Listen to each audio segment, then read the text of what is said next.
En esta sección se identificarán los huesos del esqueleto de la cara y la parte del cráneo que está conectada con su base. Entender la anatomía ósea de esta región nos aportará una buena base para comprender algunas extensas e importantes áreas de la cabeza y el cuello. Comenzaremos con la observación completa de las características óseas más importantes de la región. Después observaremos los nombres individuales de los huesos que forman el esqueleto de la cara y la base del cráneo. Para terminar, observaremos los forámenes de la base del cráneo que son cruzados por algunos importantes nervios y vasos sanguíneos. El esqueleto de la cara consiste en varios huesos reconocidos. Posteriormente se observarán individualmente en esta misma sección, pero por ahora comenzaremos con los rasgos principales del esqueleto facial. Para simplificar la escena, se retira la mandíbula. La cavidad para el ojo se denomina cavidad orbitaria. Está protegida exteriormente por el denso borde orbitario. Las aberturas de la nariz llevan a las cavidades nasales derecha e izquierda, separadas por el tabique nasal. El maxilar soporta la dentadura superior. La prominencia ósea de la mejilla se continúa atrás con este arco óseo, el arco cigomático. Esta depresión profunda que se muestra ahora es la fosa temporal. Está encerrada por esta cresta, la línea temporal, por el borde orbitario lateral y por el arco cigomático. La fosa temporal contiene el gran músculo temporal. La fosa temporal se continúa con esta depresión más profunda, la fosa infratemporal. Las paredes de esta fosa están formadas por esta parte de la base del cráneo y por la parte posterior del maxilar. La fosa infratemporal contiene los músculos pterigoideos, así como esta parte de la mandíbula, el proceso coronoides. En la parte interna del cráneo llegamos a estructuras que ya hemos observado. Aquí se encuentra el foramen magno, la parte basilar del hueso occipital y la porción petrosa del hueso temporal. Dos láminas óseas delgadas se proyectan hacia abajo desde la base del cráneo y por detrás del maxilar. Se trata de las láminas de los procesos pterigoides, que constan de las láminas lateral y medial de la pterigoides. Entre las dos láminas mediales de la pterigoides se encuentran las aberturas posteriores de las cavidades nasales, las narinas posteriores o coanas. El paladar duro forma el techo de la boca y de las cavidades nasales. En el interior de las cavidades nasales se encuentran los cornetes nasales. Estudiaremos la parte interna de la fosa nasal en la siguiente sección. Las cavidades nasales posteriores desembocan en la nasofaringe, que se localiza en el espacio entre las láminas mediales de la pterigoides, la base del occipucio y el arco anterior de la vértebra atlas. En un instante observaremos las denominaciones individuales de los huesos que forman el esqueleto facial. Antes, no obstante, es necesaria una primera observación de las características internas del cráneo. Este cráneo especial ha sido cortado externamente en una serie de niveles que están apenas por encima de la base del cráneo. La forma en que ha sido cortado constata el hecho de que la base del cráneo tiene dos grandes peldaños, formados ambos por las crestas esfenoidales y la porción petrosa de los huesos temporales. Estos dividen el suelo de la cavidad craneal en tres partes: la fosa craneal anterior, la fosa craneal media y la fosa craneal posterior. En la sección anterior observamos la fosa craneal posterior. En esta sección consideraremos los rasgos principales de las fosas craneales anterior y media.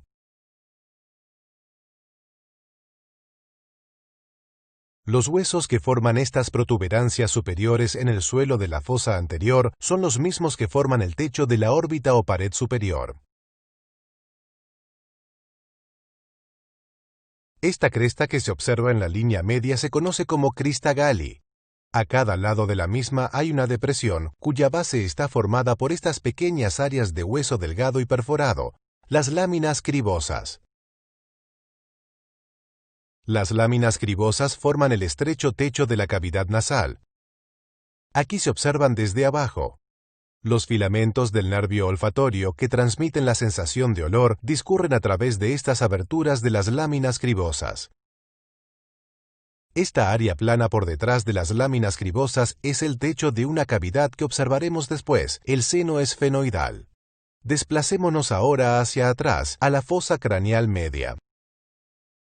Los huesos que forman la pared lateral y el suelo de la fosa craneal media también forman en la parte externa del cráneo la pared de la fosa temporal y de la fosa infratemporal. Ya hemos visto que este es el techo de la órbita o pared superior. Los huesos que forman la pared anterior de la fosa temporal media también forman parte de la órbita. Forman la parte posterior de la pared lateral de la órbita. Esta complicada protuberancia que se muestra en la línea media es llamada la silla turca. Las principales características de la silla turca son una depresión profunda, la fosa hipofisaria. Esta ranura poco profunda para los dos nervios ópticos y estas 4 proyecciones, los procesos clinoides anteriores y posteriores. Esta superficie inclinada por detrás de los procesos clinoides posteriores, el dorso de la silla, se continúa con la base del hueso occipital. El suelo de la fosa craneal media está marcado por numerosos agujeros destinados a nervios y vasos sanguíneos que observaremos después en esta misma sección. Una vez observados la forma del esqueleto de la cara y las partes del cráneo con las que se conecta, examinemos los huesos faciales individualmente y veamos cómo cada uno de ellos contribuye a las características que ya hemos visto. Miraremos primero los 5 huesos faciales más grandes: el hueso frontal, el hueso cigomático, el hueso maxilar, el hueso esfenoides y el hueso etmoides. El hueso frontal es un hueso muy grande.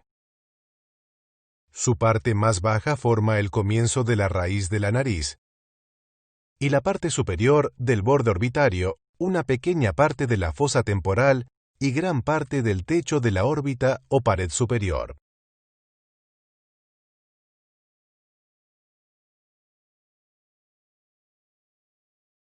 El hueso frontal también forma la mayor parte del suelo de la fosa craneal anterior. La parte del hueso frontal cerca de la línea media es hueca. Este espacio hueco es el seno frontal, uno de los senos paranasales que miraremos en breve. Observemos ahora el hueso cigomático.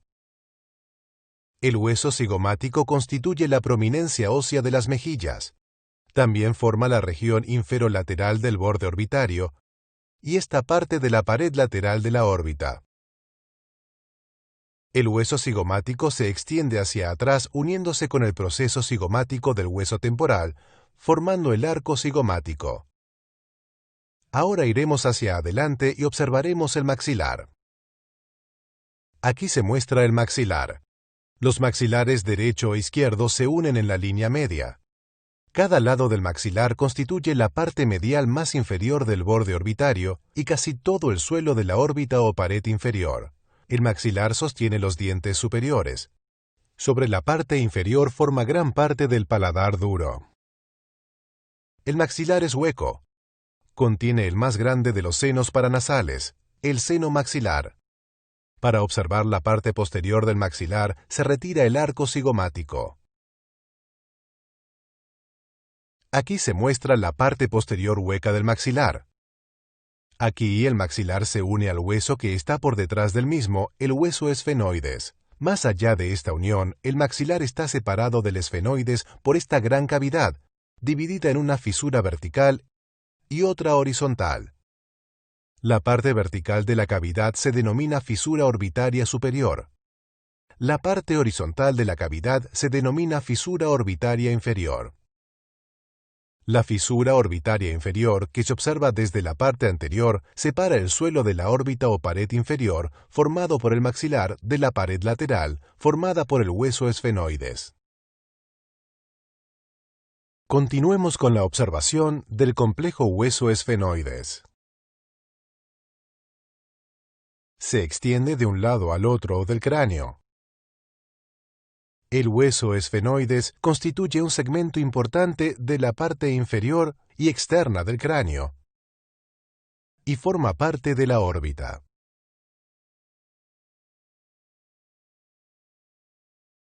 También constituye esta parte grande y complicada de la base del cráneo. Se muestra ahora el hueso esfenoides aislado. Tiene una parte central y tres proyecciones muy importantes sobre cada lado: las alas menores, las alas mayores y los procesos pterigoides.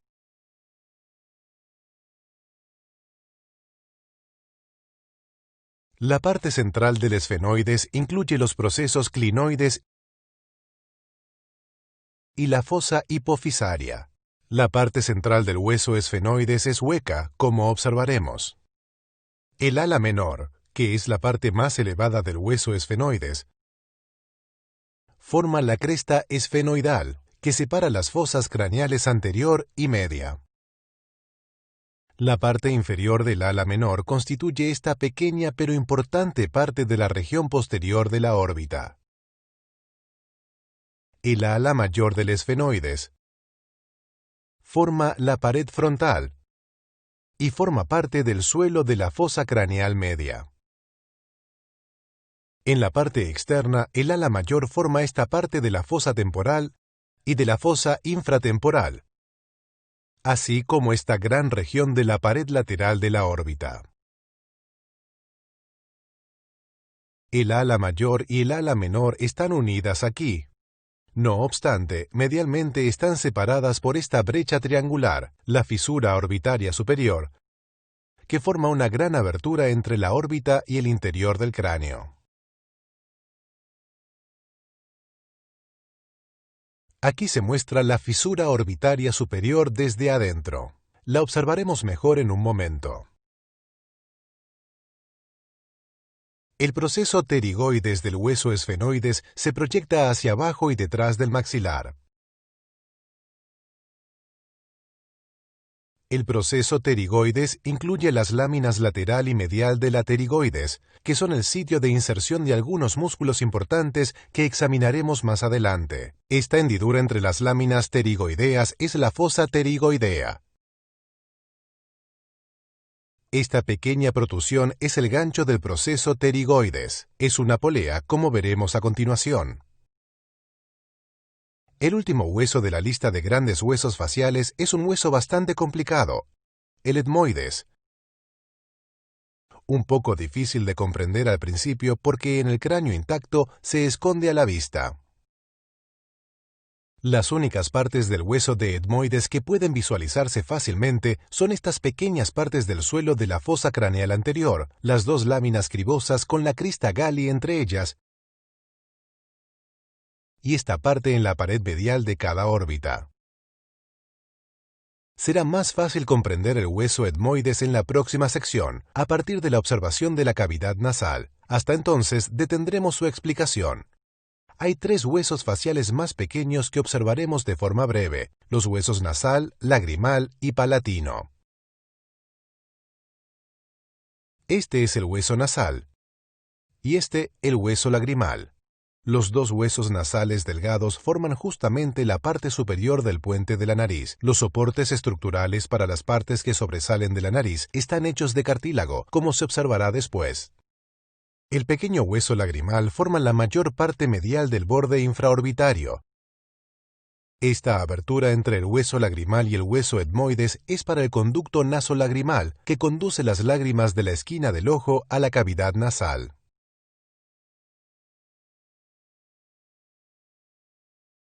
Por último, observemos el hueso palatino. Aquí se encuentra la parte más inferior del mismo. Sobre cada lado, el hueso palatino forma la parte posterior del paladar duro y parte del costado de la pared de la cavidad nasal. Lo observaremos mejor cuando examinemos la cavidad nasal. Sigamos adelante y observemos ahora los orificios o aberturas en el suelo de las fosas craneales anterior y media que examinamos antes. Observaremos 3 orificios que pasan hacia adelante.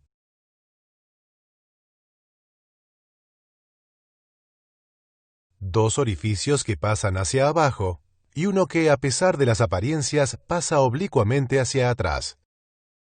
Comenzaremos con los que pasan hacia adelante. Este orificio redondeado justo por delante del proceso clinoides es el conducto óptico, que contiene el nervio óptico. Lateral al mismo, esta abertura triangular grande es la fisura orbitaria superior que ya hemos observado. Numerosos nervios y vasos sanguíneos discurren a través de la misma hacia la órbita. Más abajo y por detrás del límite medial de la fisura orbital superior se encuentra esta pequeña abertura redondeada, el foramen redondo, para el ramo maxilar del nervio trigémino. Ahora pondremos este indicador en el foramen redondo y lo dirigiremos hacia el exterior. Aquí se encuentra de nuevo la fisura orbitaria superior.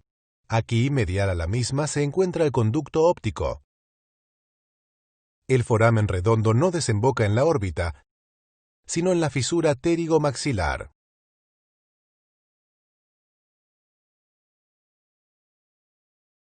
Los dos orificios que pasan hacia abajo son el foramen oval, para el ramo mandibular del nervio trigémino, y justo posterior y lateral a este, el foramen espinoso, para la arteria y vena meníngeas medias. Para observar la desembocadura de estos dos orificios, nos dirigiremos a la parte inferior. Aquí se encuentra el foramen oval, justo por detrás de la lámina lateral de la pterigoides. Aquí se encuentra el foramen espinoso, exactamente posterior y lateral al foramen oval. El último orificio que observaremos es esta abertura irregular, el foramen rasgado, para la arteria carótida interna. En un cráneo seco, la apariencia del foramen rasgado es totalmente engañosa. Parece pasar derecho hacia abajo a través de la base del cráneo, saliendo aquí, en la punta de la porción petrosa del hueso temporal. En el cuerpo vivo, la abertura aparente en la parte inferior está ocupada por un denso tejido fibroso, representado por este material. El tejido fibroso también sella esta parte irregular de la abertura ósea interna. Lo que queda del foramen rasgado es una abertura clara, a través de la cual la arteria carótida interna emerge desde su conducto oblicuo óseo, el conducto carotídeo. La otra salida del conducto carotídeo, como ya observamos en la sección precedente, se encuentra aquí detrás, justo medial al proceso estiloides. Por delante del conducto carotídeo se abre otro orificio que aún no hemos observado, la abertura para la tuba auditiva o faringotimpánica, también denominada trompa de Eustaquio. La tuba auditiva discurre posterior y lateralmente hasta desembocar en el oído medio, aquí. La tuba auditiva es más larga que lo que se muestra. Medialmente se prolonga mediante un tubo de cartílago representado por este material coloreado. Como veremos, la tuba auditiva desemboca en la nasofaringe. Observaremos de nuevo estos orificios en las secciones sobre los vasos sanguíneos y los nervios craneales. Hemos observado mucha anatomía ósea en esta sección. Revisemos lo observado sobre la anatomía de los huesos faciales y la base del cráneo.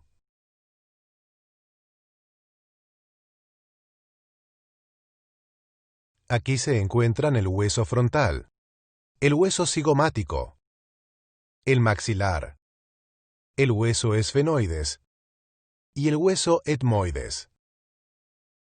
Aquí se localiza el hueso nasal, el hueso lagrimal y el hueso palatino. Aquí se encuentra la cavidad orbitaria, el borde orbitario y la abertura para el conducto nasolagrimal. Este es el arco cigomático, la línea temporal, la fosa temporal y la fosa infratemporal. Aquí se encuentran la fisura pterigomaxilar y la fisura orbital inferior. En el hueso esfenoides, aquí se encuentran el ala menor, el ala mayor y las láminas medial y lateral de la pterigoides. Aquí se localizan la fosa pterigoidea y el gancho del proceso pterigoides. En el interior, aquí se encuentran la fosa craneal anterior, la fosa craneal media y la fosa craneal posterior. Aquí se localizan la cresta esfenoidal y la crista Galli y las láminas cribosas. Aquí se encuentra la silla turca compuesta por los procesos clinoides anteriores y posteriores, la fosa hipofisaria y el dorso de la silla. Aquí se localizan el conducto óptico, la fisura orbital superior y el foramen redondo. Aquí se encuentran el foramen oval, el foramen espinoso y el foramen rasgado. Aquí se encuentra la abertura verdadera del conducto carotídeo. Aquí se localiza la abertura para la tuba auditiva o faringotimpánica. Y por último, este es el cartílago de la tuba auditiva.